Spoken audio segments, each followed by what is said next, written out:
A warm and wonderful welcome to the main news on Kopala TV. To present it, my name is Natasha Mwinga. We straight away take a look at stories making headlines. Lufwanyama school pupils gassed. UPND positive of scooping the Chilubi parliamentary seat. Opposition planning demonstrations over ECZ boss. And in foreign news, jubilations held across Malawi as presidential poll is annulled. Join me with details after this.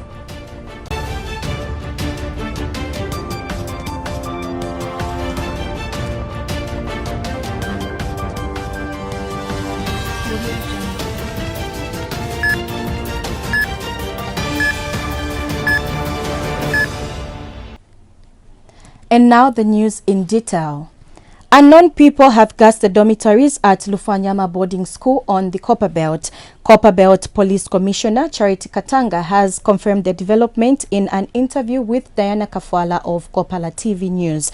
According to Ms. Katanga, the gassing happened in the early hours of today, and several pupils at Lufwanyama boarding school have been rushed to the hospital following the gassing. Ms. Katanga says police are investigating the incident. The motive behind the gassing of pupils using an unknown substance still remains unclear. In the last few weeks, unknown persons have gassed several households in Chingola on the Copperbelt. A first-year Copperbelt University student last week died from suffocation after his parents' home was gassed. The security situation in Chingola and the Copperbelt remains tense. Riots have been experienced in the mining town of Chingola owing to the rise of criminal-related incidents in the area. Yes, I am concerned. Chingola is reported quiet. There are no cases of gassing here. Therefore, 120 kilometers from Chingola. Chingola is quiet. That's a fact. We don't have that report of gassing in Chingola. Meanwhile, Lufwanyama District Medical Officer Dr. Mwanza has told Kopala TV News in a separate interview that the condition of the gassed pupils is stable. Yes, the students are hospitalized. They are at the same hospital and they are stable. I can't tell the numbers. I think you can communicate to them to Lufwanyama.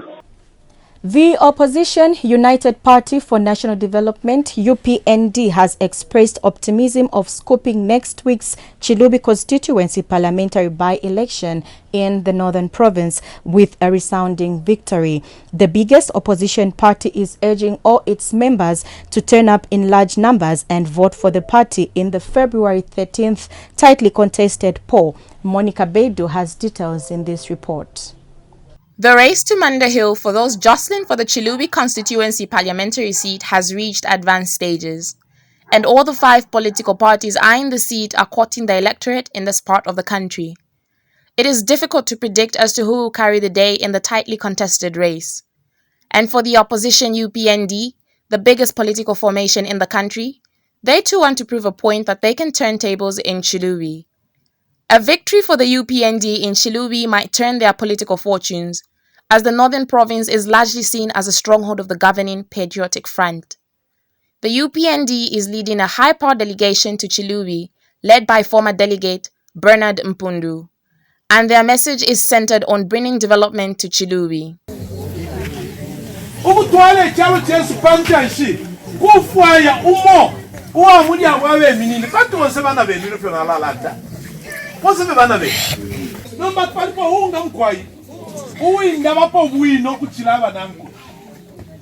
Echo ni muchalo umongafwa tulasala pomo kutila uyuwe noyu kuti apya nengande yakwa munyina techo mkwai pakuti atwale chalo pesa nabana batwale pesa akasunge na mkamfilwa. Former Iteji lawmaker Godfrey Bene is also canvassing in Chilubi. Echo tulelu ishana ba HH na bampundu abekilapa bana beswaba tabakwete future PF telala bana tabakwete fyakufana tabakwete pakulala. The opposition UPND is fielding Stansless Chele as its candidate. Monica Bedu, reporting in Chilubi. The opposition Republican Progressive Party, RPP, will this Friday hold a peaceful protest against the Electoral Commission of Zambia, ECZ boss Patrick Nshindano. The political grouping has accused Mr. Nshindano of allegedly failing to run his office. Monica Bedu gives us details in this report. Patrick Nshindano, the Electoral Commission of Zambia, ECZ boss, has spent less than 6 months in office, but his job is already on the chopping board. Those that are calling for his removal from the ECZ top job include opposition political parties and some civil society organizations. Mr. Nshindano has come under attack following his pronouncements that the ECZ will not offset the expenses of political party representatives and observers to witness the printing of the 2021 general elections ballot papers in Dubai. Mr. Nshindano's job is also under threat for disclosing that inmates would be allowed to participate in voting in next year's polls. Opposition Republican Progressive Party President James Lukuku, who is also Opposition Alliance spokesperson, has confirmed the protest to Kopala TV News. I can confirm that we have organized a demonstration against the Electoral Commission of Zambia Director, Mr. Patrick Nshindano, which is going to take place on the 7th of February, which is this coming Friday. We are advising the police not to interfere in this peaceful demonstration, which is in support of democracy. And a leading civil society grouping, Zitukule Consortium, has supported the protest against Mr. Nshindano. I think that the legal protest, the lawful protest, is a human right that is recognized even in our constitution as under freedom of assembly and freedom of association and freedom of expression. So we cannot take that away from citizens that feel aggrieved about certain public decisions and the way public institutions are being run. Organizers of Friday's protests have already informed police over the planned procession. Monica Bedu, Kopala TV News in Kitwe. Over 100 supporters from the opposition UPND in Kalulushi district have defected to the ruling Patriotic Front. Blessings Malama has details in this report. Political activities in the country ahead of next year's August 11th general elections have heightened. All political groupings are not taking chances and want to ensure that they mobilize their structures ahead of the crucial polls. The opposition UPND on the Copper Belt has suffered a setback after several of its members from Kalulushi defected to the governing PF. The defectors from Kafue Ward on the outskirts of Kalulushi were received by PF Kalulushi lawmaker Kampamba Mlenga and other senior PF leaders. Twaisuile clinic pali fya pafita lero tuwabika kwa malaitu kwe batu banesi besofile baba safe 2 weeks ago nali muno mushi tulabika enshi amenshi amabo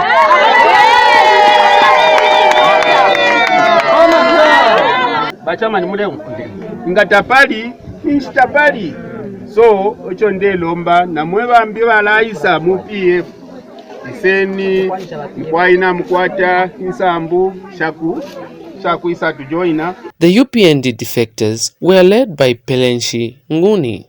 Mukwai pano shirineka bakufuma mu UPND ninkwata n'entungulushi na shinandi esho twalebomba na shena nasho shalanga okutila twaisa kuli ba PF mukubombera pamo bantu natumona imirimo ilebomba ba edika chakwa lungu na bakampamba chewe mulenga position nalipo mu UPND ya nali ngabo chairman. The UPND leadership in Kalulushi is yet to comment over the purported defection. Blessings Malama, Kopala TV News in Kalulushi.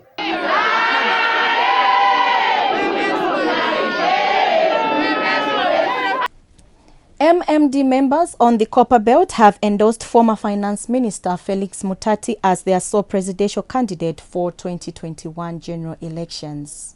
The writing is already on the wall, and it seems supporters of former Finance Minister Felix Mutati are ready for a political battle. Mr. Mtati's supporters on the Copper Belt have now openly endorsed the ex-finance minister as their 2021 presidential candidate. These supporters who have stormed Kopala TV News for a walk-in interview previously held senior positions in the former ruling party, the MMD. And this endorsement now gives a clear picture on the political future of the former cabinet minister.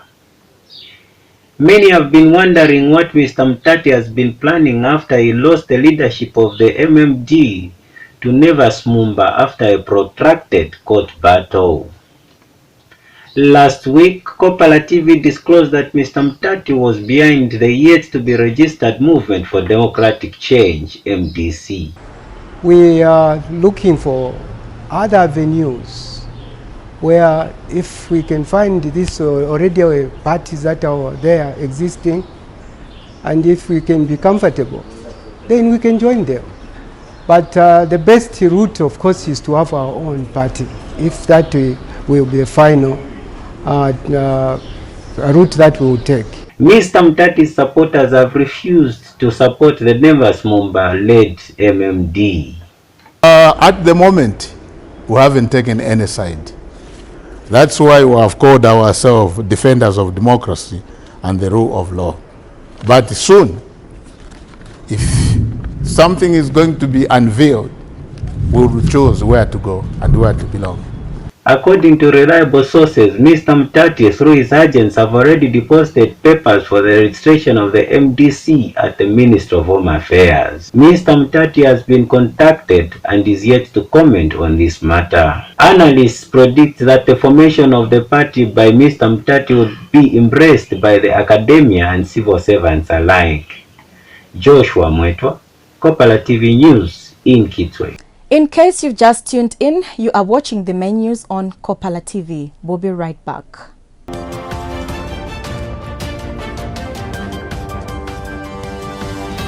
Samaria Limited is a versatile company dedicated to meeting every need any of our customers may have.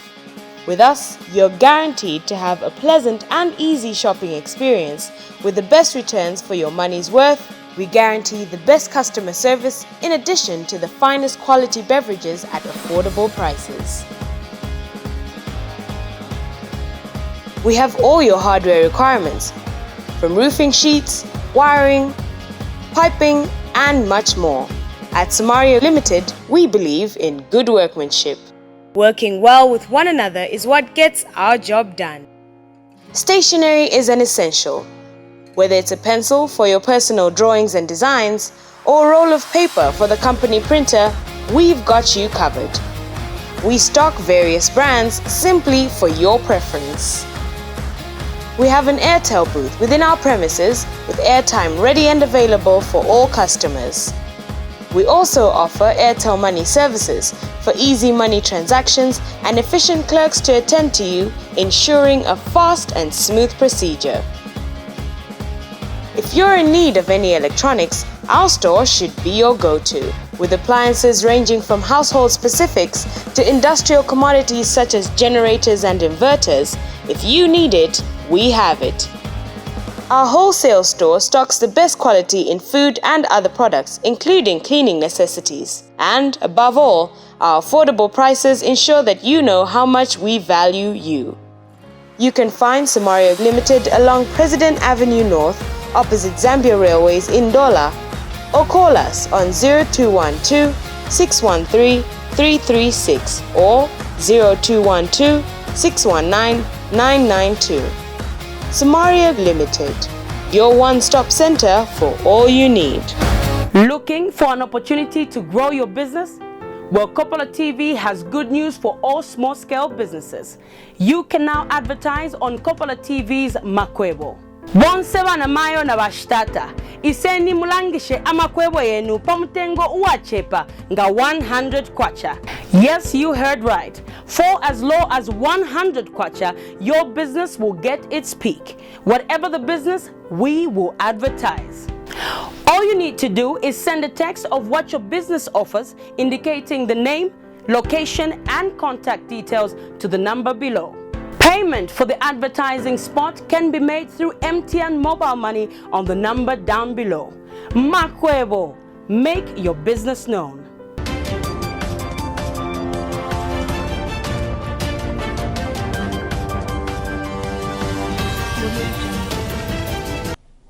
Welcome back. Mopani Copper Mines MCM employees in Kitwe have held a peaceful protest. The miners have accused unions in the extractive sector of betraying them after unions negotiated for a 7% pay rise with MCM management. We have details in this report. The year 2020 has started on a shaky note for unions in the mining sector.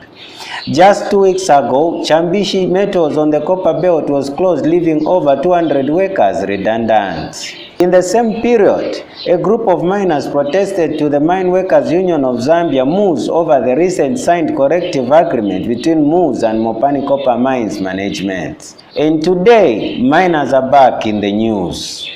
The miners working under Mopani Copper Mines MCM have rejected the 7% pay rise that they have been awarded as a pay rise for the year 2020. The workers have described the pay rise as a mockery.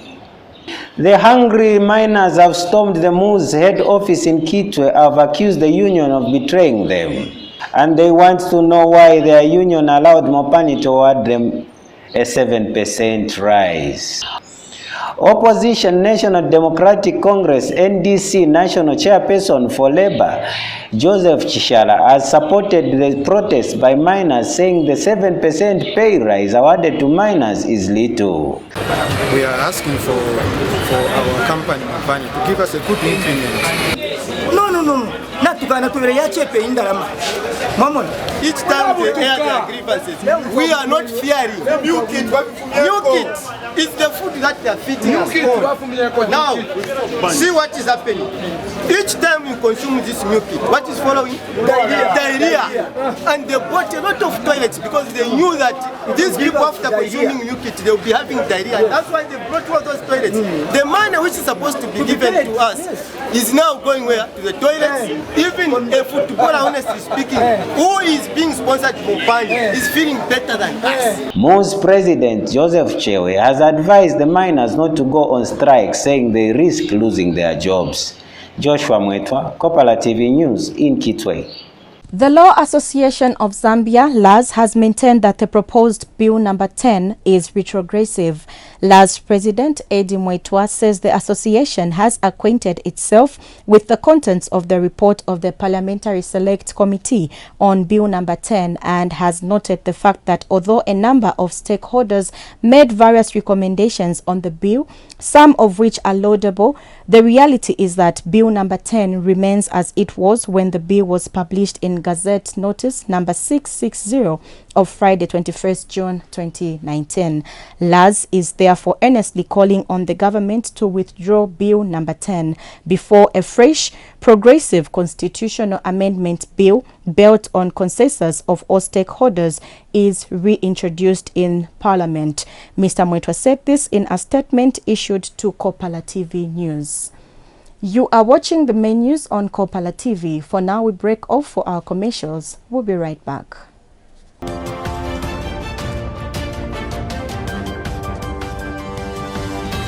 Samaria Limited is a versatile company dedicated to meeting every need any of our customers may have. With us, you're guaranteed to have a pleasant and easy shopping experience with the best returns for your money's worth. We guarantee the best customer service in addition to the finest quality beverages at affordable prices. We have all your hardware requirements, from roofing sheets, wiring, piping, and much more. At Samaria Limited, we believe in good workmanship. Working well with one another is what gets our job done. Stationery is an essential. Whether it's a pencil for your personal drawings and designs, or a roll of paper for the company printer, we've got you covered. We stock various brands simply for your preference. We have an Airtel booth within our premises with airtime ready and available for all customers. We also offer Airtel Money services for easy money transactions and efficient clerks to attend to you, ensuring a fast and smooth procedure. If you're in need of any electronics, our store should be your go-to, with appliances ranging from household specifics to industrial commodities such as generators and inverters. If you need it, we have it. Our wholesale store stocks the best quality in food and other products, including cleaning necessities. And above all, our affordable prices ensure that you know how much we value you.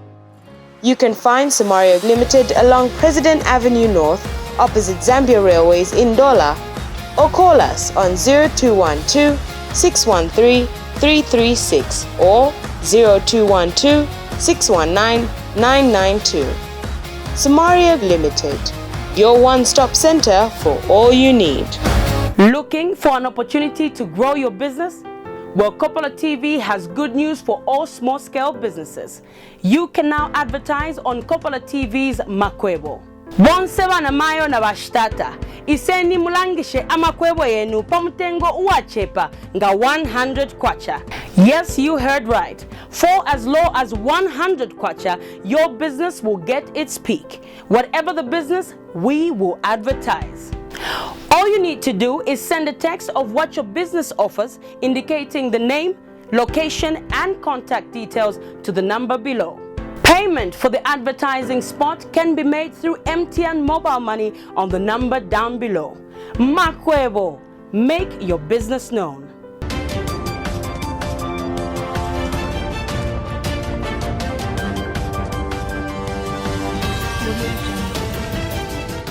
Welcome back, and now for the rest of the news. In foreign news, the Constitutional Court in Malawi has annulled last year's disputed presidential election results, citing widespread irregularities and ordered a new vote. We monitored Al Jazeera for this story.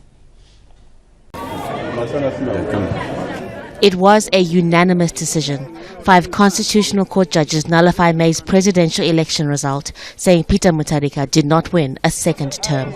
Fresh elections have to be held within 150 days. Opposition leaders who were caught welcomed the ruling. We're happy with the judgment. Justice has prevailed, and we shall make further comments after reading the final judgment. Thank you. We came to seek justice, we just got it. Celebrations erupted in opposition strongholds. Judges said there were too many inconsistencies in May's election. Some people may have voted more than once. There was ballot stuffing, and some figures were changed using typewriter correction fluid. Holding another election in a few months will be a logistical nightmare. Opposition supporters say they want guarantees that there will be no repeat of the widespread irregularities and vote rigging that damaged electoral credibility. In 2017, Kenya's Supreme Court annulled that country's presidential election because of irregularities. Malawi is now the second sub-Saharan country to have a presidential vote overturned. There will no longer be an attempt by any other party in the future, possibly, to simply do certain things underhand. And it will also emphasize the point that you need to go back and invest into our electoral system. Should we continue on the first past the post? Or we should now start looking at 50+1 or any other system that would eventually secure or assure of a free and fair election. For months there have been demonstrations in several parts of the country over May's disputed election. Some of those have been violent. Mutharika's ruling DPP party can appeal the constitutional ruling at the Supreme Court. No one from the party was willing to go on camera after Monday's Constitutional Court ruling. The country is tense. Earlier on Monday, the streets of the capital Lilongwe were eerily quiet. Many people chose to stay at home, not sure what's going to happen next. How a rerun of elections is handled could improve or deepen Malawi's political and economic crisis. Haru Mutasa, Al Jazeera, Lilongwe. Kenya's former president, Daniel Arap Moi, has died aged 95. President Uhuru Kenyatta announced Moi's death. Mr. Moi was Kenya's longest-serving president until intense pressure forced him to step down in 2002. We monitored KTN News Kenya for this report. Now over to you, Mike, for some news. Yes, and news and information just reaching us now. and that is to do with a presidential proclamation that has been issued with the death of the former president of Kenya, that's Daniel Toroitich Arap Moi, and I just want to see if I can get that more information that is coming in now, and that is to do with the demise of the former president of the Republic of Kenya, Daniel Toroitich Arap Moi. That is information that is coming to and reaching us in the news stations now. And of course, this is President Uhuru Kenyatta issues a presidential proclamation announcing the passing on of retired President Daniel Toroitich Arap Moi. We do know that he has been unwell for some time, and may he rest in peace. That is information that is reaching us now. President Uhuru Kenyatta issues a presidential proclamation announcing the passing on of the former president of the Republic of Kenya, Daniel Toroitich Arap Moi. May he rest in peace. This is, of course, information that is reaching us now. And as we receive more information, we are going to definitely update you and keep you informed and posted. President Uhuru Kenyatta issuing a presidential proclamation announcing the passing of retired President Daniel Toroitich Arap Moi. Many will remember President Daniel Toroitich Arap Moi for many things, and he was at the helm of this country for a good number, over 20 years. I believe it was about 20 years of being the President of the Republic of Kenya. And we are just receiving news that he has now passed away. He has died. And as we get more information, we certainly will be filling you in. He was the second president of this great Republic of Kenya, taking over after Jomo Kenyatta. We do know that Jomo Kenyatta was the first president of Kenya after independence, followed by President Daniel Toroitich Arap Moi, who took over after the death of Kenyatta. I believe it was in 1978 or thereabouts, and he was president until what now is referred to in Kenya as the Second Liberation, where then he was the second president. So information reaching the newsroom now, and that is the death of the second president of the Republic of Kenya, Daniel Toroitich Arap Moi. As we get more information, we certainly are going to be keeping you posted, but we have President Uhuru Kenyatta issuing a presidential proclamation announcing the passing on of retired President Daniel Arap Moi. And on that note, we come to the end of this news bulletin. But before we leave, a recap of stories that made headlines. Lufwanyama school pupils gassed. UPND positive of scooping the Chilubi parliamentary seat. Opposition planning demonstrations over ECZ boss. And in foreign news, jubilations held across Malawi as presidential poll is annulled. Thank you so much for watching the main news on Kopala TV. For now, it's goodbye and stay blessed.